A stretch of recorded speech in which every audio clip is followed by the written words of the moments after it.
And welcome to Bharat affairs. Israel आज के time में ईरान बैक्ड प्रॉक्सी ग्रुप्स, चाहे वो हमास हो, चाहे हिजबुल्लाह हो, चाहे हूतीस हो, तीनों को एलिमिनेट करना चाहता है, क्योंकि हमास को पहले से ही यहाँ पर ऑलमोस्ट जो उसकी कमर है वो तोड़ चुका है इजराइल। इसके बाद में लेबनान में जो साउथ पोर्शंस है, जहां पर हिजबुल्लाह का गढ़ माना जाता है, यहाँ पर रिसेंटली इजराइल की तरफ से लगातार अटैक किए जा रहे हैं। बेरूत में रिसेंटली अटैक किए गए हैं और इसके बाद में हिजबुल्लाह का चीफ हसन नसरल्लाह, इसे यहाँ पर मार दिया गया है। अब यहाँ पर इजराइल जो है हिजबुल्लाह के लगभग टॉप जो कमांडर है, कहा यह जाता है कि हिजबुल्लाह ने भी ये कंफर्म किया कि ऐसे 7 टॉप कमांडर हैं। इसे एलिमिनेट करने के बाद में इजराइल अब यहाँ पर हूतीस को टारगेट कर रहा है और इसके रिगार्डिंग आप आर्टिकल्स यहाँ पर देख पाएंगे, जहां पर यह लिखा हुआ है कि after Lebanon Israel bombing Yemen port power stations. और ऐसी बात नहीं कि यहाँ पर जो लेबनान में जो हिजबुल्लाह के कुछ नंबर्स जो बचे हुए हैं, वैसे यहाँ पर लीडरशिप क्राइसिस यहाँ पर देखी जा रही है हिजबुल्लाह में कि कौन यहाँ पर आगे सक्सेसर बन सकता है, हिजबुल्लाह को लीड करेगा।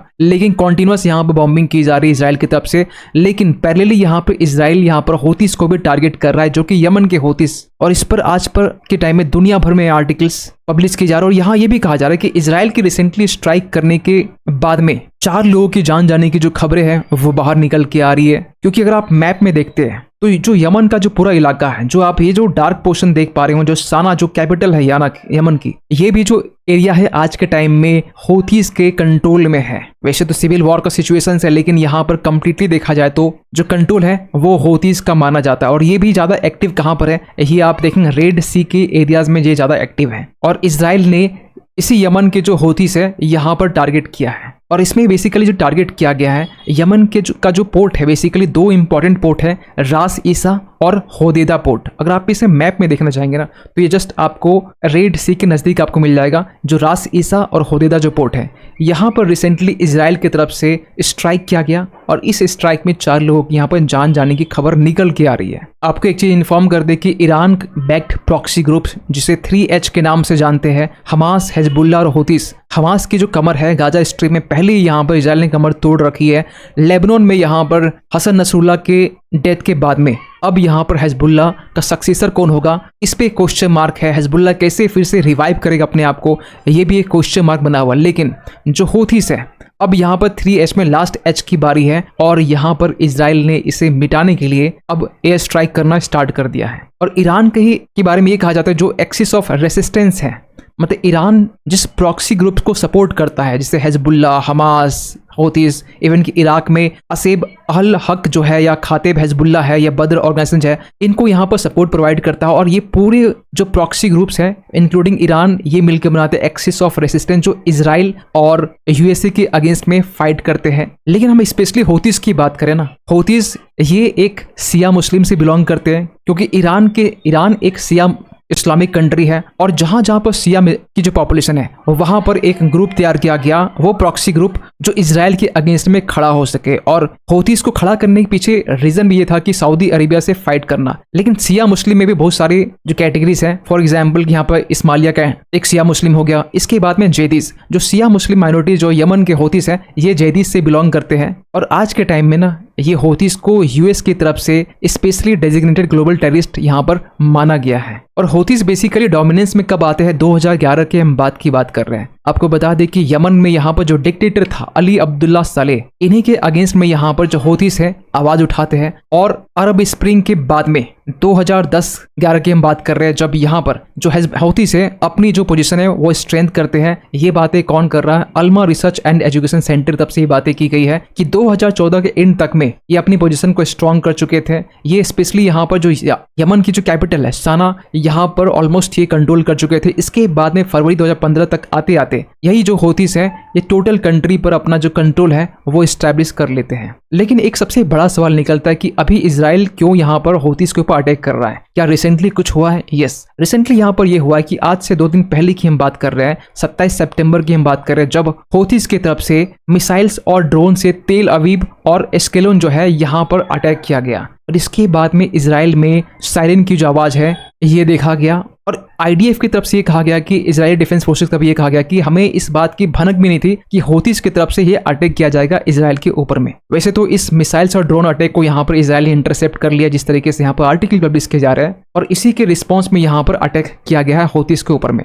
लेकिन ये तो इमीडिएट रीजन था, लेकिन इसके पहले भी आपने नोटिस किया होगा कि आईडीएफ ने यहाँ पर साफ साफ ये कहा था कि जो यमन के हौतीस है, जब यहाँ से एक बैलिस्टिक मिसाइल जब इसराइल के सेंट्रल इसराइल में जब यहाँ पर अटैक किया, टारगेट किया गया, जो कि लगभग 2000 किलोमीटर के डिस्टेंस में अटैक किया, जो पहली बार हौतीस की तरफ से ये अटैक किया गया था। और इसके पीछे जो हौतीस की जो मंशा थी वो ये था कि इसराइल के जो प्राइम मिनिस्टर है बेंजामिन नेतन्याहू, इनकी जो प्लेन है इनको टारगेट किया जा रहा था। और बेसिकली जब नेतन्याहू का जो प्लेन है लैंड करने के दौरान जो एयरपोर्ट था बेन गुरियन एयरपोर्ट, यहाँ पर इसे टारगेट करने की कोशिश की गई थी, लेकिन यहाँ पर आईडीएफ ने इसे इंटरसेप्ट करके इस बैलिस्टिक मिसाइल को न्यूट्रलाइज कर दिया। इवन कि रिसेंटली आपने ये भी देखा हो कि यमन के हौतीस की तरफ से यूएस वॉरशिप में अटैक की जा रही है, जो रेड सी का इलाका है। इवन कि यहाँ पे ये भी कहा जाए 3 ऐसे यूएस वॉरशिप के ऊपर में अटैक किया गया और ऐसे साफ साफ हौतीस की तरफ से क्लेम किया गया है। और इसी को लेकर जो यूएस है, इसराइल है, ये काफी ज्यादा परेशान थे। इवन की हौतीस की तरफ से रेड सी में पहले इसराइल बाउंड जो शिप थे इसके ऊपर अटैक किया जाना स्टार्ट हुआ, उसके बाद में जितने यूरोपियन कंट्री के जो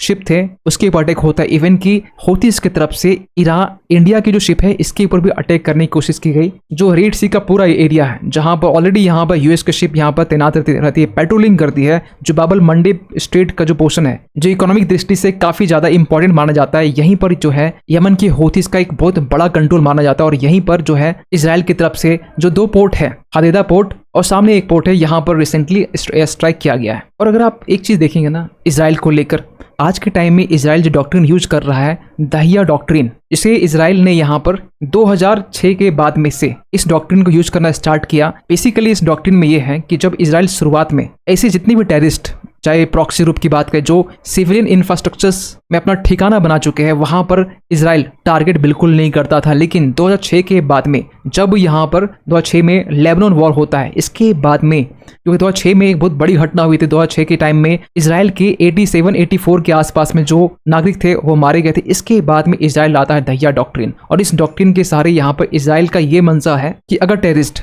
सिविलियन इलाके में भी छिपा हुआ है, क्योंकि आपने रिसेंटली लेबनान में देखा होगा कि जो लेबनान में हिजबुल्ला है ये सिविलियन इलाकों में बिल्डिंग्स में यहाँ पर अपनी मिसाइल्स को तैनात कर रखे हुए थे। इवन कि आपने इस इमेज को भी देखा होगा, एक बस में एक मिसाइल्स को यहाँ पर फिट किया गया है, और ये बेसिकली एक पॉस इलाका है, सिविलियन इंफ्रास्ट्रक्चर है, और ये यहाँ से हिजबुल्ला अपनी टारगेट को ऑपरेट करते थे। लेकिन दहिया डॉक्ट्रिन के तहत में यहाँ पर इसराइल ने ये स्टार्ट किया कि अगर कोई मिलिटेंट सिविलियन इस इंफ्रास्ट्रक्चर में भी छिपा हुआ है तो इसराइल उसके बाद भी यहाँ पर टारगेट करेगा। लेकिन इसके पहले सिविलियंस को ये अनाउंस किया जाएगा, ये वार्निंग दी जाएगी कि यहाँ पर मिलिटेंट छिपे हुए हैं, तो कुछ टाइम में अगर आप इस एरिया को छोड़ देते हैं तो हमें मिलिटेंट को न्यूट्रलाइज करने में काफी ज्यादा आसानी होगी। और यही डॉक्ट्रिन के सहारे 2006 से लेकर अब तक की हम बात करें, चाहे हमास हो, हिजबुल्ला हो, इसराइल दहिया डॉक्ट्रिन के तहत में यहाँ पर जितने भी टॉप कमांडर्स हैं, जो मिलिटेंट है, उसे न्यूट्रलाइज कर रहा है। क्योंकि रिसेंटली जो हौतीस में जो अटैक हुआ है, चाहे रास ईसा एयरपोर्ट की बात करें, पोर्ट की बात करें, या फिर होदेदा पोर्ट की बात करें, जो बेसिकली माना यह जा रहा है कि ये एक सिविलियन इंफ्रास्ट्रक्चर है, जहां पर